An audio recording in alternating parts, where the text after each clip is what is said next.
मैं मोहम्मद साजिद हुसैन। अस्सलाम वालेकुम। चलिए आइए डालते हैं एक नज़र ऑनलाइन एडमिशन पे। डिग्री ऑनलाइन एडमिशन जो डोस्ट एप्लीकेशन के नाम से है, जिसको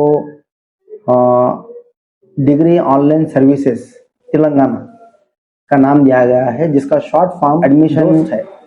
ऑनलाइन किस तरीके से करना है, जो ऐसे बच्चे या ऐसे बच्चियां जो अब तक इंटर अभी हाल ही में जो है ना कामयाब कर चुके हैं, जो पास हो चुके हैं, एडमिशन के लिए जो है ना फिक्रमंद है, ऐसे तुलबा व तालिबात और ऐसे पेरेंट्स जो अपने बच्चों के एडमिशन के लिए जो है ना बहुत फिक्रमंद है, उनके लिए जो है ना ऑनलाइन एडमिशन जो है ना डिग्री में रखा गया है। जिसका तरीक़ेकार ये है कि आप अपने बच्चों का आधार कार्ड और बच्चों का इंटर का हॉल टिकट या इंटर का मेमो लेके आप उसका डोस्ट आईडी बनाना है, जिसके लिए 3 महीने काल है। आप वेबसाइट से भी कर सकते हैं या डोस्ट एप्लीकेशन से भी डोस्ट आईडी बना सकते हैं, या किसी भी मी सेवा सेंटर से भी आप अपना डोस्ट आईडी बना सकते हैं। ऐसे तुलबा व तालिबात जो अपनी खुदी से नहीं कर सकते, आप किसी भी मी सेवा सेंटर से भी आप अपना डोस्ट आईडी बना सकते हैं। ये आपको बनाना बेहद जरूरी है। इसके लिए आपका आधार कार्ड और आपका एसएससी दोनों मैच होना बहुत जरूरी है। अगर दोनों में कुछ माइनर से गलतियां हैं या माइनर जो है ना मिस्टेक्स है कुछ, तो आप उसको दुरुस्त करा सकते हैं। दुरुस्त कराने के बाद अपना डोस्ट आईडी बना सकते हैं। सेकेंड स्टेप आपको फी पेमेंट है। फी पेमेंट करने के बाद आपको एक कैंडिडेट लॉगिंग ओपन होगा। कैंडिडेट लॉगिंग में आप अपना डोस्ट आईडी इंटर करने के बाद आपका जो मोबाइल नंबर है, मोबाइल नंबर इंटर करने के बाद आपको उसी मोबाइल नंबर पे, जो आपके आधार कार्ड पे जो मोबाइल नंबर है, उसी मोबाइल नंबर पे आपको पिन जनरेट होगा। यानी कि एक मानो में उसका आप डोस्ट आईडी का पासवर्ड कह सकते हैं। तो डोस्ट आईडी के पासवर्ड के साथ उसको संभाल कर रखना बेहद जरूरी है। वो डोस्ट आईडी आप जितने बार आप जब कभी जो है ना लॉगिन करेंगे, वही पिन नंबर आपको बार बार काम आएगा। तो आपका जो आधार कार्ड में मोबाइल नंबर है, उसी मोबाइल नंबर पे जो है ना आपको पिन जनरेट होगा या आपका वो पासवर्ड जनरेट होगा, जिसके लिए जो है ना आप लॉगिन आईडी क्रिएट करते हैं। यहाँ से आपका मरहला जो है ना शुरू होगा एडमिशन का। ऑनलाइन एप्लीकेशन फॉर्म आपको ओपन होगा, जिसमें आप अपनी डिटेल्स पूरी इंटर करना है। आपका आधार कार्ड का डिटेल, आपका एसएससी का डिटेल, आपका इंटर का डिटेल और आपका कास्ट सर्टिफिकेट का डिटेल, ये सब चीजें इसमें इंटर होने के बाद आपका फॉर्म ऑनलाइन सबमिशन होगा। अगर इसमें कुछ चीजें और कुछ डॉक्यूमेंट्स रिक्वायरमेंट है इसके लिए, उसके लिए आपका आधार कार्ड जरूरी है और आपका एसएससी मेमो और आपका बोनाफाइड, स्कूल बोनाफाइड, जो फर्स्ट से 10 क्लास तक आपने जहाँ पे तालीम की है, हासिल की है, उसका बोनाफाइड जरूरी है। इसके बाद इंटर का बोनाफाइड, अगर आपके पास सेकेंड ईयर का बोनाफाइड मौजूद नहीं है, अगर आपके पास प्रीवियस फर्स्ट ईयर का बोनाफाइड है, आप वो भी अपलोड कर सकते हैं। या अगर वो भी नहीं है, दोनों चीजें भी नहीं है, तो आप अपना हाल आईडी कार्ड भी जो है ना इसमें अपलोड कर सकते हैं। इसके बाद आपकी फोटो और आपका सिग्नेचर और आपका कास्ट सर्टिफिकेट, ये डिटेल पूरे इंटर होने के बाद आपका कुछ चीजें, इसमें 5 चीजें अपलोड करना है।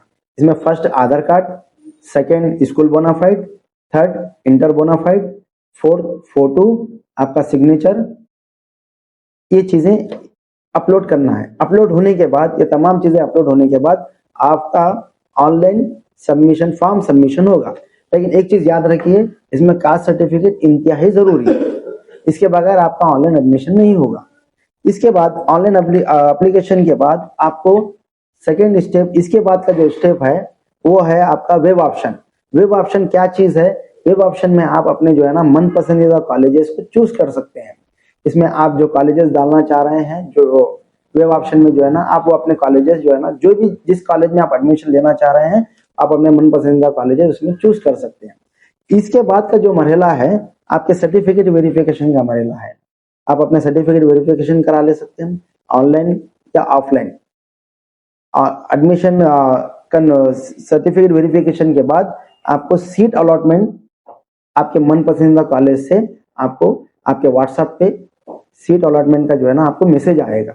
आप उस सीट अलॉटमेंट के बाद आपने जहां से ऑनलाइन ये सब चीजें की है, किसी भी इंटरनेट से, आप वहीं पे जाके या अपने मोबाइल से भी जो है ना आप सीट कंफर्मेशन कर सकते हैं। सीट कंफर्मेशन के लिए कुछ चार्जेस होंगे, वो ऑनलाइन पेमेंट है। आप ऑनलाइन पेमेंट करने के बाद आपकी अपनी सीट कंफर्म कर सकते हैं कि मैं वही कॉलेज में एडमिशन मेरे को होना है। इसके बाद सीट कंफर्मेशन के बाद, लेकिन एक चीज याद रखिए, जब तक आप सीट कंफर्म नहीं करेंगे आपका एडमिशन नहीं होगा। सीट कंफर्म करने के बाद ही आपका ऑनलाइन एडमिशन होगा। अगर आप सीट कंफर्म नहीं कर सक रहे हैं, या आप मुझे वो कॉलेज में पढ़ना नहीं है, या वो कॉलेज में एडमिशन लेना नहीं है, या कुछ वजूहात की बिना पर, खैर जो भी वजूहात है, उसके बाद भी अगर आप सेकंड फेज में जो है ना उसको आप कंटिन्यू कर सकते हैं। सीट अलॉटमेंट के बाद, सीट कंफर्मेशन के बाद आपको एक मैसेज आएगा, या तो उसको जो है ना सेल्फ रिपोर्टिंग कहते हैं। ऑनलाइन से प्रिंट आउट लेने के बाद उसके 3 कॉपी आप अपने पास बना के रख लीजिए। सीट कंफर्मेशन, आप जब तक जाके कॉलेज में सीट कंफर्म सेल्फ रिपोर्टिंग नहीं करेंगे आपका एडमिशन जैसे का वैसा रुका रहेगा। तो इसके लिए जरूरी है कि आप सीट कंफर्मेशन के बाद, प्रिंट आउट निकालने के बाद आप जो है ना सीट सेल्फ रिपोर्टिंग कॉलेज में करना जरूरी है। ये मरहलावार है, ये फर्स्ट फेज है। अब इसकी याद रखिए, अगर आपका फर्स्ट फेज मिस हो गया या आप किसी सर्टिफिकेट की अप्लाई करें, कास्ट सर्टिफिकेट अप्लाई करें, उसके इंतजार में है, आने के इंतजार में है, तो आप सेकंड फेज में जो है ना आप सेकंड फेज अटेंड कर सकते हैं। सेकंड फेज में आप अपना एडमिशन ले सकते हैं। उसकी तारीख है 15 मई 2026 से लेके 25 मई तक जो है ना आप इससे फायदा उठा सकते हैं। इसके बाद तीसरा मरहला है 31 मई से लेके 15 जून तक। 31 मई से लेके 15 जून तक, ये अगर आप सेकंड फेज भी अगर अटेंड नहीं कर सके, आपका कास्ट सर्टिफिकेट आने में देर दुरुस्त है, तो आप तीसरे मरहले में भी जो है ना आप एडमिशन ले सकते हैं। 3 मरहले में भी अगर आपने एडमिशन नहीं लिया है, तो इसके बाद एक नई तारीख आएगी जिसको कॉन्ट्रा फेज कहते हैं, या जिसको स्पेशल फेज कहते हैं। आप उसमें अपना एडमिशन ले सकते हैं। ये ऑनलाइन अगर इस एडमिशन में या इस ऑनलाइन एडमिशन में आपको किसी किस्म की दुश्वारी या किसी किस्म का डाउट्स या किसी किस्म के जो है ना मसले मसाइल पेश आ रहे हैं, तो आप अपना कमेंट जरूर पेश कीजिए। इंशाल्लाह हम उस कमेंट्स के जरिए से आपको जो है ना हल निकालने की कोशिश करेंगे। ये ऑनलाइन तरीक़ेकार है। आप लिहाजा जो है ना आप तमाम मेरे दोस्त अहबाब और पेरेंट्स से और तलबा व तालिबात से और स्टूडेंट से जो है ना गुजारिश है कि आप करीबी जो है ना इंटरनेट सेंटर से जाकर बाकी की तारीख या जो भी इसके जो तरीक़ेकार है तो मालूमात हासिल कर सकते हैं। एक छोटी सी मुख्तसर वीडियो जो आपके बेहतर के लिए और एडमिशन के लिए और आपके बेहतर मुस्तकबिल के लिए, बच्चों के एडमिशन के लिए किसी किस्म की दुश्वारी ना हो, इसीलिए छोटी सी मुख्तसर सी वीडियो बनाई गई है ताकि आपको एडमिशन के लिए आसानी हो। शुक्रिया, अल्लाह हाफिज़।